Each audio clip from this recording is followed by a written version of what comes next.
Hocam. Vali yardımcısı. Sayın Merhaba, hoş geldiniz. Vali yardımcısı. Vali yardımcısı. Kim abi? Evet abi. Arkadaşlar hızlı bir şekilde ikinci...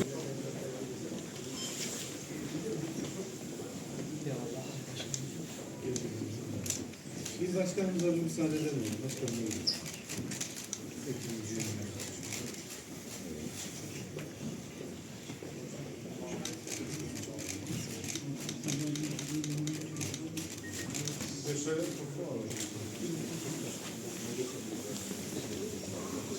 İçeriden de 30 saniye görüntü alalım sonra çıkalım arkadaşlar. Şöyle.